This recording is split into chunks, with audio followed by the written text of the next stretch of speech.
un pueblo dispuesto y un líder inmutable. Tu pueblo se te ofrecerá voluntariamente en el día de tu poder, en la hermosura de la santidad. Desde el seno de la aurora tienes tú el rocío de tu juventud. Salmo 110:3. Nunca me ha desconcertado tanto un versículo de la Escritura, al tratar de descubrir su significado y su encadenación, como este pasaje lo ha hecho. Leyéndolo rápidamente, a simple vista, puede parecer fácil. Pero si lo escudriñan muy cuidadosamente, encontrarán que difícilmente pueden hilar sus palabras o darles un significado inteligible. He leído a todos los comentaristas que poseo y encuentro que todos ellos dan un significado a las palabras, pero ninguno de ellos, ni siquiera el Dr. Hill, da un significado coherente a toda la frase. Después de revisar las antiguas traducciones y de emplear todos los medios a mi alcance para descubrir su significado, me encuentro tan lejos de lograrlo como lo estaba al principio. Matthew Henry, uno de los comentaristas más sabios y ciertamente el mejor para una lectura en familia, dice que el pasaje puede ser leído de la siguiente manera: tu pueblo vendrá voluntariamente en el día de tu poder en la hermosura de la santidad. En el seno de la aurora tienes tú el rocío de tu juventud. Así es como él lo explica, aunque no establece que esa sea la traducción adecuada. Henry explica la última frase, tienes tú el rocío de tu juventud, diciendo que en la primera etapa de la vida, desde el seno de la aurora, los jóvenes deben entregarse a Jesucristo. Pero esto no es así. Hay 2 puntos después de la palabra aurora, en la versión King James en inglés, que dividen la frase. Además, no dice, el pueblo se te ofrecerá.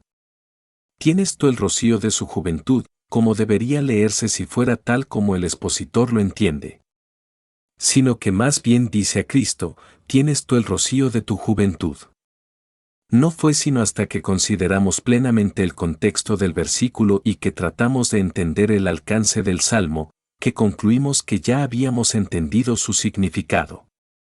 Y aún así, dejaremos al juicio de cada uno de ustedes decidir si hemos entendido la mente del Espíritu, como esperamos haberlo hecho. El Salmo es una especie de salmo de coronación. Se le dice a Cristo que tome su trono. Siéntate a mi diestra. El cetro es colocado en su mano. Jehová enviará desde Sión la vara de tu poder. Y luego se hace una pregunta, ¿dónde está su pueblo? Pues un rey no sería rey sin sus súbditos. Aún el título más elevado de realeza no es sino algo vacío, si no hay súbditos que constituyan su plenitud. ¿Dónde, entonces, encontrará Cristo eso que será la plenitud de Él, que lo llena todo en todo? La gran ansiedad que tenemos no es acerca de si Cristo es rey o no, sabemos que lo es. Él es Señor de la creación y de la providencia. Nuestra ansiedad es acerca de sus súbditos. A menudo nos preguntamos, oh, Señor, ¿dónde encontraremos a tus súbditos? Cuando hemos predicado a corazones endurecidos y hemos profetizado a huesos secos, nuestra incredulidad dice a veces, ¿dónde encontraremos hijos para Cristo? ¿Dónde encontraremos a las personas que van a constituir los súbditos de su imperio? Todos nuestros temores son apaciguados por este pasaje. Tu pueblo se te ofrecerá voluntariamente en el día de tu poder, en la hermosura de la santidad, desde el seno de la aurora. Y por la segunda promesa, tienes tú el rocío de tu juventud. Estos pensamientos son puestos aquí para mitigar las ansiedades del pueblo creyente de Dios y para permitirle que vea cómo Cristo será ciertamente Rey y que nunca le faltará una multitud de súbditos.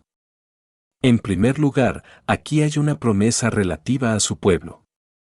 Y en segundo lugar, aquí hay una promesa relativa al propio Cristo. Que Él será un Cristo tan fuerte, tan lozano, tan nuevo y tan poderoso como siempre. Y, primero, consideraremos la promesa hecha al pueblo de Cristo. Tu pueblo se te ofrecerá voluntariamente en el día de tu poder, en la hermosura de la santidad desde el seno de la aurora. Aquí hay una promesa de tiempo, en el día de tu poder. Aquí hay una promesa de pueblo, tu pueblo. Aquí hay una promesa de disposición, tu pueblo se te ofrecerá. Aquí hay una promesa de carácter: tu pueblo se te ofrecerá en la hermosura de la santidad. Y aquí hay una figura majestuosa que muestra la manera en que serán atraídos. Mediante una atrevida metáfora, se dice que saldrán tan misteriosamente como las gotas del rocío desde el seno de la aurora. No sabemos cómo, pero serán producidos por Dios. Tu pueblo se te ofrecerá voluntariamente en el día de tu poder, en la hermosura de la santidad. Desde el seno de aurora vendrán. Primero, aquí tenemos una promesa relativa al tiempo. Cristo no reúne a su pueblo cada día, sino en un día en especial, el día de su poder. No es en el día cuando el hombre se siente con mayor fuerza que las almas son congregadas, pues, los siervos de Dios a veces predican hasta que su autocomplacencia les dice que han sido sumamente elocuentes y poderosos, y que, por lo tanto, los hombres deben ser salvados, pero no hay ninguna promesa de que en el día de nuestro poder, veremos que los hombres se reúnen alrededor de Cristo. También hay momentos en los que el pueblo pareciera tener un gran poder de buscar a Dios y en los que tiene el poder de oír, pero no hay ninguna promesa que justo cuando reine la excitación y cuando la criatura parezca tener poder, que ese día será el día de la convocatoria de Dios. Es en el día de tu poder, y no en el día del poder del ministro, ni de los oyentes. El día del poder de Dios, ¿cuándo es? Entendemos que es el día cuando Dios derrama su propio poder sobre el ministro, de tal forma que los hijos de Dios son reunidos por su predicación.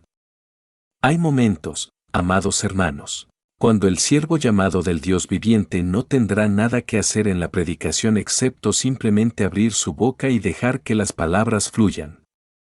Escasamente tendrá que detenerse para pensar, sino que más bien los pensamientos serán inyectados en su mente y mientras predica sentirá que hay un poder que acompaña su palabra. Sus oyentes también lo discernirán. Algunos de ellos sentirán como si estuvieran sentados junto a un mazo que golpea sus corazones. Otros sentirán como si la verdad se introdujera furtivamente en sus corazones para matar toda incredulidad, de una forma tal que no podrían resistir ese poder bendito. Sucederá a menudo que los hijos de Dios encontrarán que la palabra va acompañada de una influencia y de un poder irresistibles. Habían escuchado previamente a ese ministro, y confiaron en haber sido edificados y bendecidos, pero en ese día había una fuerza especial en el mensaje, cada palabra cayó en tierra buena, cada golpe llegó a su destino. No hubo ninguna flecha lanzada que no hubiera llegado al centro del alma, no hubo una sola sílaba predicada que no hubiera sido como la palabra del propio Jehová hablando ya sea desde el Sinaí o desde el Calvario. ¿Han conocido tiempos así? Esos son tiempos cuando Dios, por la manifestación de sí mismo, se agrada en iluminar a sus hijos, en reunir a su pueblo y en hacer dispuestos a los pobres pecadores. Hay también un día de poder en el corazón de cada pecador. Pues, el día general de poder que ocurre en nuestra congregación pasa por alto a muchos, muchos por quienes tenemos que llorar, mientras cientos derraman lágrimas de penitencia, otros cientos están sentados de manera impasible e inconmovible. Mientras algunos corazones saltan de puro gozo, otros están aprisionados por los grilletes de la ignorancia y están durmiendo el sueño de la muerte. Mientras Dios está derramando su espíritu hasta llenar al borde algunos corazones, listos para estallar, hay otros que están secos, sin ninguna gota de humedad celestial. El día del poder de Dios es un día de poder personal en nuestras almas, como el día de Zaqueo cuando el Señor le dijo, «Date prisa, desciende». No es un día de argumento de hombre sino un día del poder omnipotente, pues Dios está trabajando en el corazón. No es un día de iluminación intelectual, un día de simple instrucción, sino un día en el que Dios entra en el corazón y con una mano poderosa doblega la voluntad y la vuelve como quiere. Hace que el juicio juzgue correctamente, que la imaginación piense como debe hacerlo y guía a toda el alma hacia sí mismo. ¿Has pensado alguna vez en qué poder es ese que Dios ejerce en el corazón de cada individuo? No hay ningún poder como ese. ¿Acaso podrá el hombre mandar a las poderosas cascadas que se congelen y se junten en cúmulos? Si le obedecieran, no habría realizado un milagro ni la mitad de poderoso como ese que Dios obra en el corazón, cuando ordena a las inundaciones de pecado que cesen de fluir. ¿Acaso podría yo ordenar al volcán Etna, con sus llamas y su humo, que cese sus ebulliciones? Y si llegara a aquietarse de inmediato, yo no habría hecho una obra tan poderosa como cuando Dios habla a un espíritu hirviente, enviando fuego y humo, y le ordena que se detenga. El Dios eterno exhibe más poder cuando vuelve a un pecador del error de sus caminos, que en la creación de un mundo o en la sustentación de un universo. En el día del poder de Dios, el pueblo de Dios será un pueblo dispuesto. Amados hermanos, nosotros también esperamos un día de poder en el periodo venidero del reino de Jesucristo. Entiendo que vendrá un tiempo cuando los más débiles de nosotros serán como David, y cuando David será como un ángel del Señor. Se acerca el tiempo cuando cada pobre ministro ignorante predicará con poder, y cuando cada hijo de Dios estará lleno del conocimiento de Dios. Esperamos el feliz día cuando venga Cristo y haga que el conocimiento del Señor se difunda tan rápidamente que cubrirá la tierra como las aguas cubren el mar. A menudo nos alegramos con este tema, bien, si laboramos en vano y gastamos nuestras fuerzas a cambio de nada ahora. No sucederá lo mismo siempre, vendrá el día cuando el viento fresco del Espíritu llenará las velas de la iglesia y la hará navegar con rapidez. Cuando la débil mano del ministro será tan poderosa como la mano del guerrero cristiano más valeroso que haya blandido jamás la espada del Espíritu, cuando cada palabra de Cristo será como ungüento derramado, esparciendo su perfume sobre un mundo pecador, cuando no predicaremos nunca un sermón que no tenga efecto, cuando, como desciende de los cielos la lluvia y la nieve, y no vuelve allá, sino que riega la tierra, y la hace germinar y producir, dará fruto para la gloria de Dios. Ese fruto es la destrucción de los ídolos y el derrumbamiento de todas las religiones falsas. Día feliz, ese día de poder. Cristianos, ¿por qué no oran por ese día? ¿Por qué no piden a Dios que dé poder a su pueblo, y que Cristo venga con presteza y encuentre a su pueblo dispuesto? Hay, sin embargo, otra traducción para estas palabras. Calvino las traduce, en el tiempo de la reunión de su ejército, Aujour des Montres en el día de la revista. A veces ustedes dicen, oh, si ocurriera una gran contienda, ¿dónde serán encontrados los hombres que luchen por Cristo? Hemos escuchado a creyentes tímidos que dicen, oh, me temo que si viniera la persecución, encontraríamos a muy pocos valientes por la verdad. Pocos ministros se adelantarían valerosamente para sostener el Evangelio de Cristo. No hay tal cosa, creyente.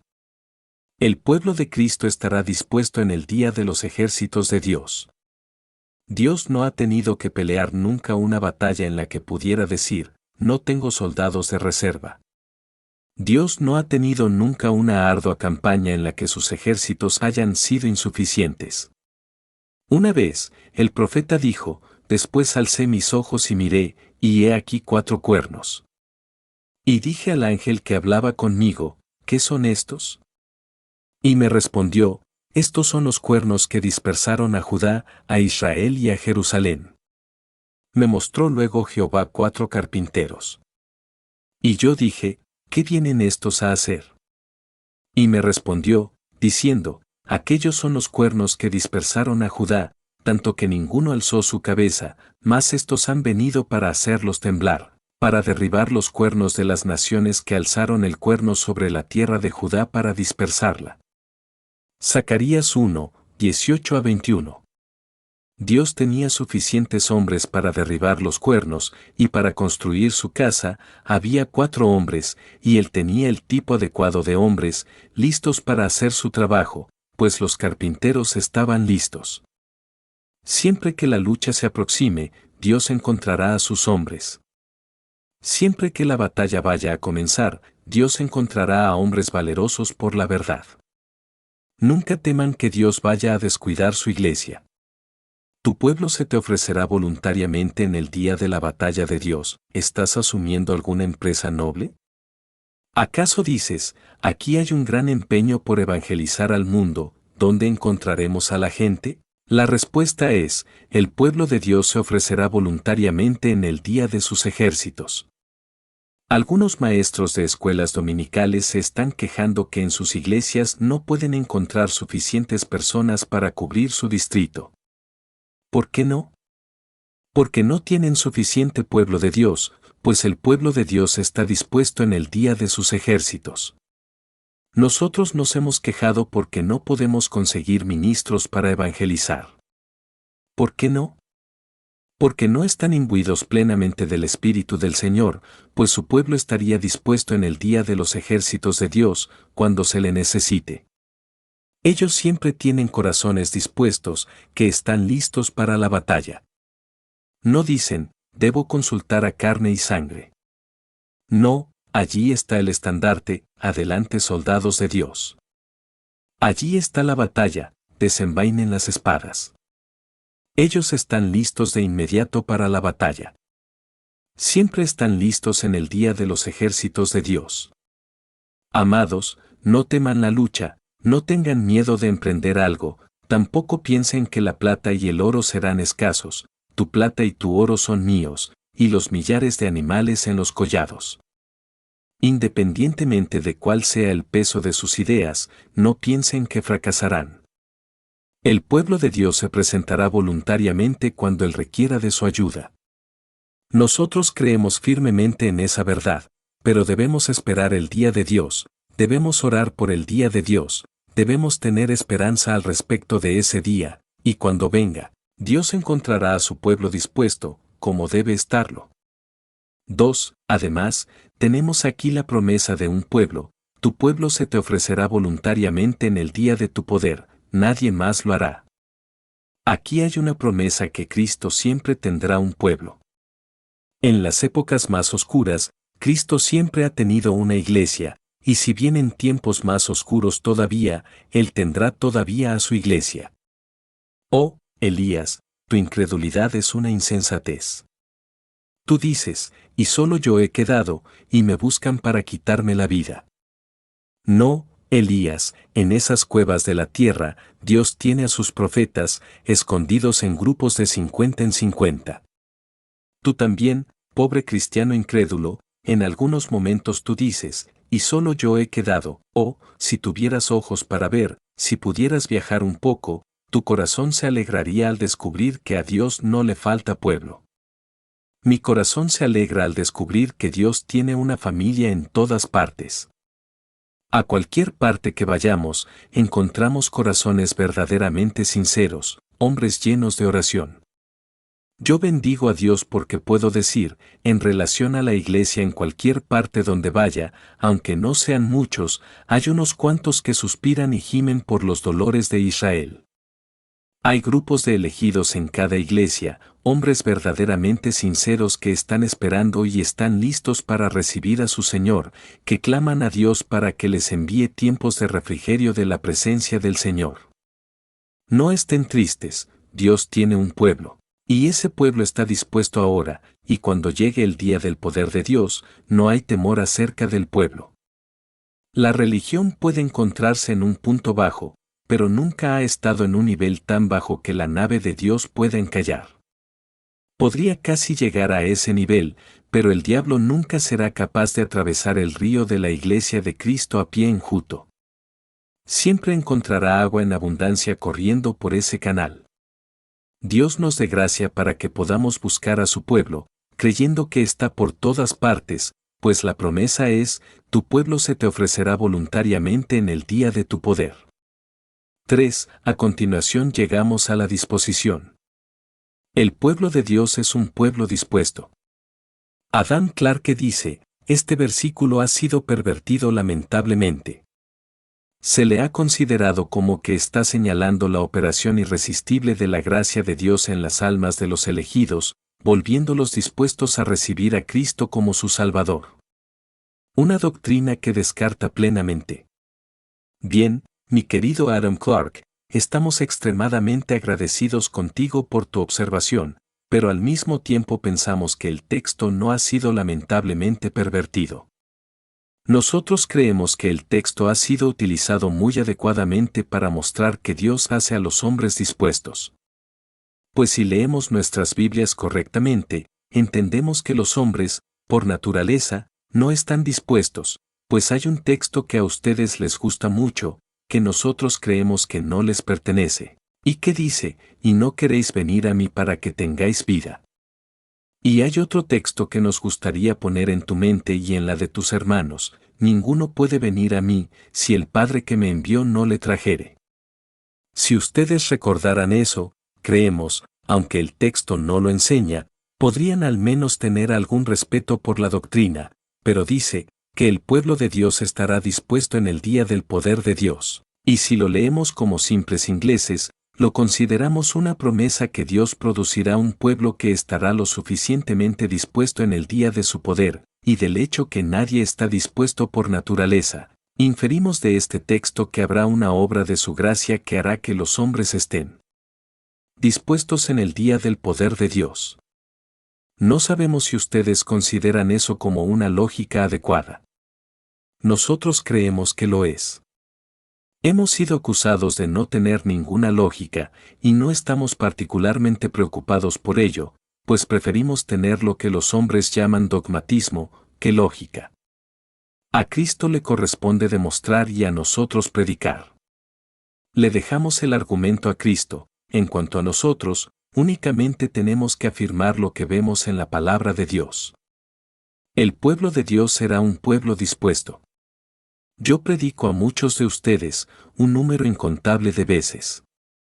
Les hablo del infierno, les pido que huyan de él, les hablo de Cristo, les pido que lo miren, pero ustedes están renuentes a hacerlo.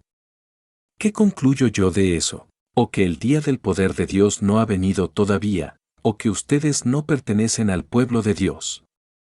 Cuando predico con poder, y la palabra es repartida con unción, si los veo inconmovibles e indecisos, reacios a entregarse a Jesucristo, ¿qué es lo que digo? Bien, temo que esos no pertenecen al pueblo de Dios, pues el pueblo de Dios es un pueblo dispuesto en el día de su poder, deseoso de someterse a la gracia soberana, a ponerse en las manos del mediador, a colgar simplemente de su cruz para la salvación. Yo pregunto de nuevo, ¿qué es lo que lo ha vuelto dispuesto? ¿Acaso no debió haber sido algo de la gracia, lo que ha cambiado su voluntad? Si el albedrío del hombre fuera enteramente libre para hacer el bien o el mal, los conjuro, amigos míos, para que respondan esto, si así fuera, ¿por qué no se vuelven a Dios en este preciso instante, sin ninguna ayuda divina? Es porque ustedes no están dispuestos, y se requiere de la promesa que el pueblo de Dios estará dispuesto en el día de su poder. Yo creo que esta palabra tiene su aplicación no solo en lo relativo a que quieran ser salvados, sino que estén dispuestos a trabajar después que son salvados.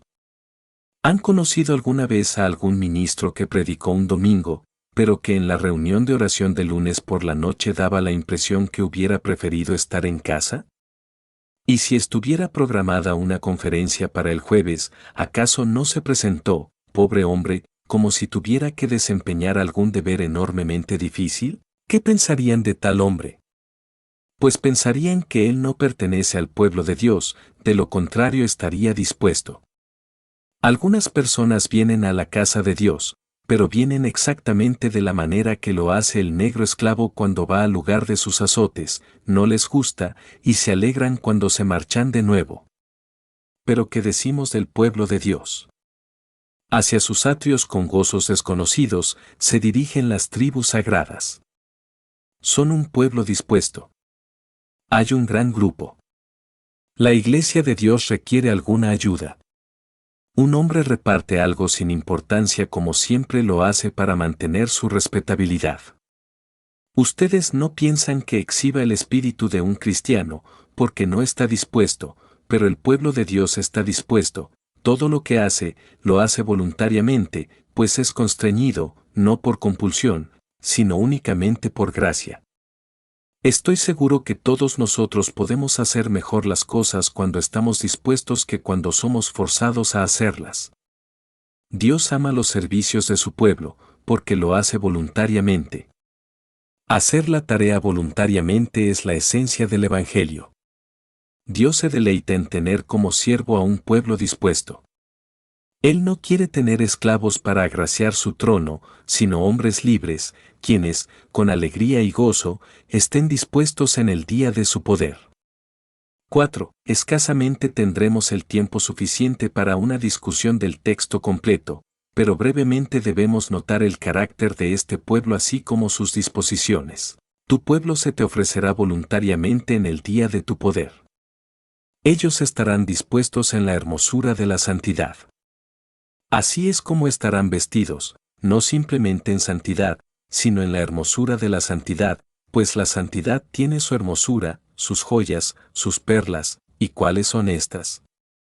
Ellos estarán vestidos en la hermosura de la santidad de la justicia imputada y la gracia impartida. El pueblo de Dios, en sí mismo, es un pueblo deforme, de aquí que deba recibir la gracia. El estándar de la belleza es la santidad. Si un ángel descendiera del cielo y llevara a Dios a la criatura más bella que pudiera encontrar, no escogería las rosas de la tierra, no recogería sus lirios, sino que subiría al cielo el carácter hermoso de un hijo de Dios. Donde encontrara a un héroe abnegado, donde descubriera a un cristiano desinteresado, a un ardiente discípulo, el ángel lo tomaría exclamando, «Grandioso Dios, aquí hay hermosura, tómala, esta es tu hermosura». Cuando paseamos y admiramos las estatuas y otras obras parecidas, decimos, ¡qué belleza!, pero el cristiano tiene la verdadera belleza, la hermosura de la santidad. Oh, ustedes que son jóvenes, ustedes que son alegres, ustedes que son orgullosos, ustedes piden belleza, pero ¿saben ustedes que todas las bellezas de esta tierra no pueden traerles ningún bien, pues ustedes tienen que morir y llevar una mortaja? El tiempo te robará tu lozanía, la muerte te arrastrará a la tumba, pero si tienes la hermosura de la santidad, esta aumentará y se tornará más hermosa, y entre los bellos ángeles, tú, tan bello como ellos, estarás revestido de la justicia de tu Salvador. Tu pueblo se te ofrecerá voluntariamente para pasar al frente, y será el pueblo adecuado, será un pueblo santo, vestido con toda la hermosura de la santidad. 5. Ahora, hay una intrépida metáfora que debemos explicar en último lugar. El texto dice, tu pueblo se te ofrecerá voluntariamente en el día de tu poder en la hermosura de la santidad. Ahora ustedes entienden eso, pero ¿qué significan las siguientes palabras, desde el seno de la aurora? Pues, desde el primer periodo de sus vidas, dicen los comentaristas, el pueblo de Dios será dispuesto. No significa eso, hay una figura atrevida y brillante aquí. Se pregunta, ¿de dónde procederán? ¿Cómo será traído el pueblo de Dios? ¿Qué medios serán empleados? ¿Cómo se llevará a cabo? La sencilla respuesta es esta. ¿Nunca has visto las gotas de rocío resplandecientes sobre la tierra? ¿Y nunca te preguntaste, ¿de dónde procede este rocío? ¿Cómo llegaron hasta aquí, tan infinitas en número, tan pródigamente esparcidas por doquier, tan puras y brillantes? La naturaleza susurró la respuesta, vinieron desde el seno de la aurora. Así vendrá el pueblo de Dios, tan silenciosamente, tan misteriosamente, tan divinamente, como si viniera desde el seno de la aurora, como gotas de rocío. La filosofía se ha esforzado por descubrir el origen del rocío, y tal vez lo ha adivinado, pero para el oriental, uno de los grandes enigmas era, ¿de qué seno procedía el rocío? ¿Quién es la madre de esas gotas perladas? Entonces, así vendrá misteriosamente el pueblo de Dios. Quien lo mire pasar por el camino dirá, no había nada en la predicación de ese hombre, yo pensé que necesitaba oír a un orador, este hombre ha sido hecho el instrumento de la salvación de miles de personas, y yo pensé que necesitaba oír a un hombre elocuente, pero he escuchado a muchos grandes predicadores, mucho más inteligentes e intelectuales que él. ¿Cómo fueron convertidas estas almas? Pues, han venido desde el seno de la aurora, misteriosamente. Nuevamente, las gotas del rocío, ¿quién las hizo? ¿Acaso los reyes y los príncipes se levantan y sostienen sus cetros, y ordenan a las nubes que derramen lágrimas, o las asustan hasta el llanto por medio de la percusión de un tambor? ¿Acaso marchan a la batalla los ejércitos para forzar al cielo a ceder sus tesoros y dispersar sus diamantes con generosidad? No, Dios habla, Él susurra al oído de la naturaleza, que llora de alegría por las buenas noticias que la aurora se aproxima.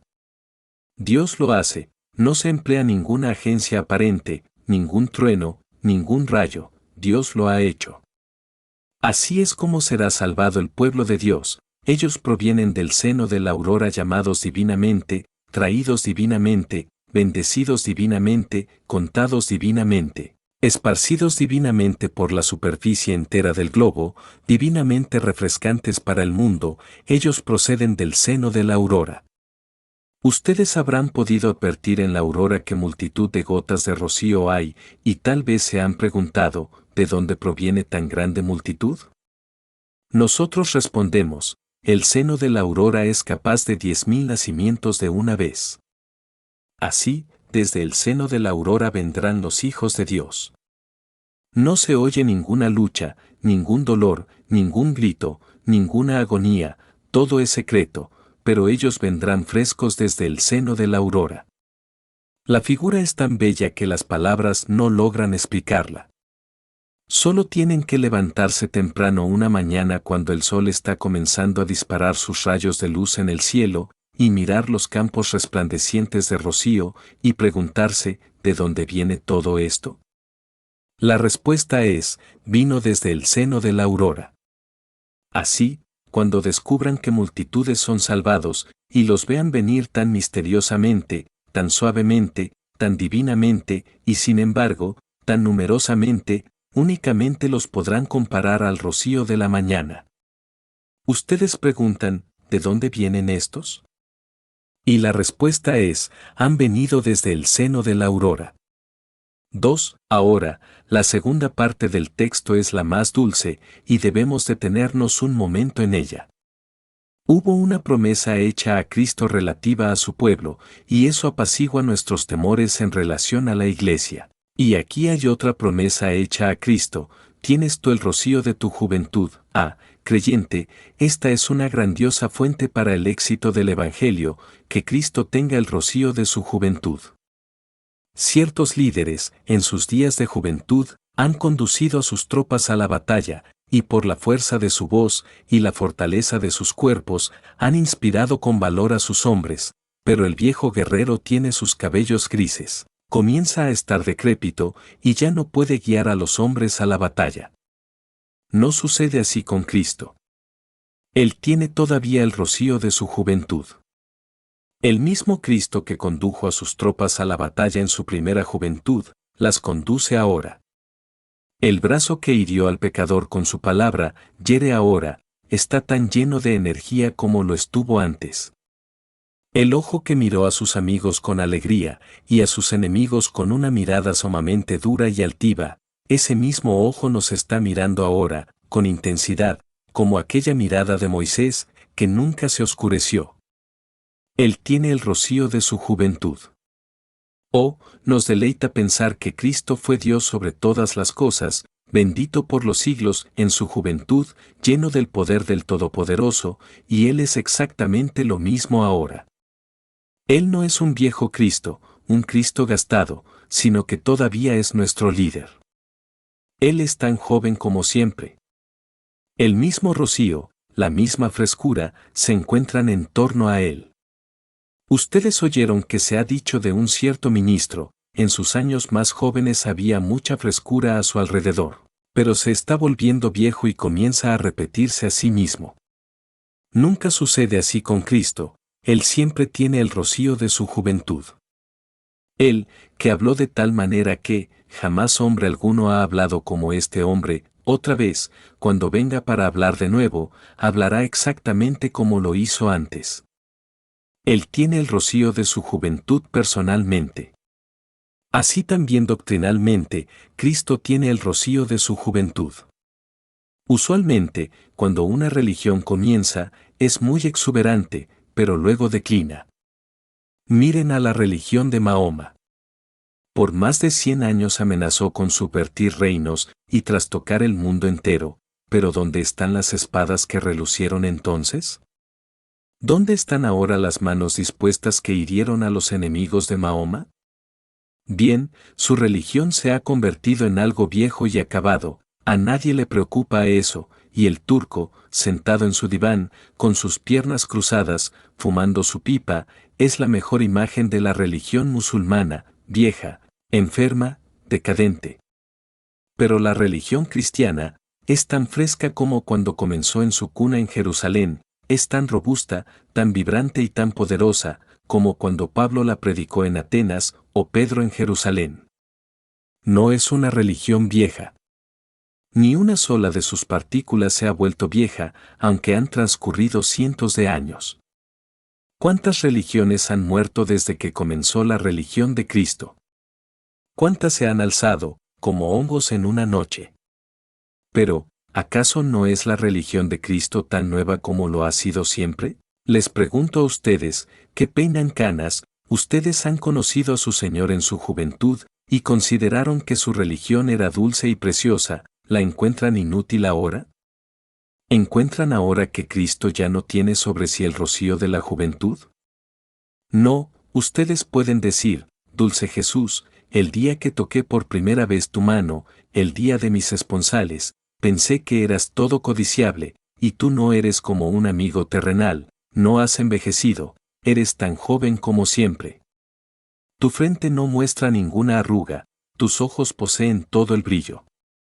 Tus cabellos son negros todavía, con la negrura del cuervo, y no han emblanquecido con la edad, todavía eres inconmovible, inalterado, sin importar todos los años que te he conocido. Bien, amados hermanos, ¿ven qué aliento es esto para nosotros en la propagación del reino de nuestro Señor, que no estamos predicando algo viejo que ya caducó, sino una religión que tiene el rocío de su juventud en ella? La misma religión que pudo salvar a 3000 en Pentecostés, puede salvar a 3000 ahora. Yo predico la antigua doctrina, pero es tan nueva como cuando salió del tesoro del cielo.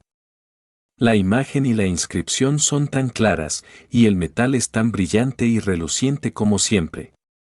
Yo poseo una vieja espada, pero no es taza rosa, aunque ha tajado y cortado a Rahab, el dragón, sin embargo no muestra ni una sola marca de debilidad sobre ella. Es tan nueva como cuando fue forjada en el yunque de la sabiduría. El Evangelio está acompañado del mismo espíritu que tenía cuando era un evangelio joven.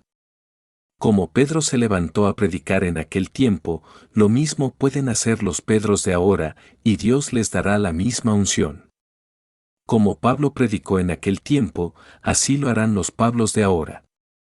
Como Timoteo sostuvo la palabra del Señor, así la pueden sostener los Timoteos de ahora, y el mismo Espíritu Santo la apoyará. Me temo que el pueblo de Cristo no cree en esta frase, que Cristo tiene el rocío de su juventud. Tienen el concepto que los tiempos de los grandes avivamientos son idos. Se preguntan, ¿y los padres, dónde están? Somos propensos a exclamar, los caballos de Israel y sus carros. Nadie usará jamás de nuevo el manto de Elías, nunca veremos hechos grandes y maravillosos otra vez. Oh insensata incredulidad. Cristo tiene todavía el rocío de su juventud. Está tan lleno del Espíritu Santo ahora como lo estuvo al principio, pues lo posee sin medida. Y aunque lo ha transmitido a miles de personas, todavía lo transmitirá. Pero hacen la pregunta, ¿cómo es que la gente en estos tiempos comienza a cansarse del Evangelio si tiene el rocío de su juventud? Bien, amados hermanos, es debido a que el Evangelio no viene a ellos en forma de rocío. ¿Acaso no oímos con frecuencia un Evangelio seco y sin médula, como un montón de huesos a los que se les ha quemado su médula? Estos huesos son muy buenos para sus teólogos que aman la filosofía, a quienes les gusta estudiar las antigüedades, y que identifican a qué animal inmundo le corresponde este o ese hueso, pero que no sirven a los hijos de Dios, pues esos huesos ya no tienen ningún alimento. Necesitamos un evangelio cubierto de unción, lleno de sabor, y cuando el pueblo de Dios tiene eso, nunca se cansa del evangelio, sino que encuentra un rocío y una frescura en el que son permanentes. Ahora, si Cristo tiene el rocío de su juventud en torno a Él, con cuánta sinceridad deberíamos proclamar su palabra quienes somos sus ministros. No hay nada como una poderosa fe para hacer que un hombre predique poderosamente. Si yo creo que estoy predicando un viejo evangelio vacilante, no puedo proclamarlo con celo, pero si sé que estoy predicando un poderoso evangelio fornido, cuya estructura no ha sido sacudida, y cuyo poder es precisamente tan grande como siempre, cuán poderosamente debería predicarlo. Ah, bendito sea Dios, hay unos cuantos corazones, tan encendidos como siempre, unas pocas almas tan firmes en la causa de su Señor como lo fueron los corazones de los apóstoles. Hay todavía unos cuantos hombres buenos y verdaderos, reunidos alrededor de la cruz.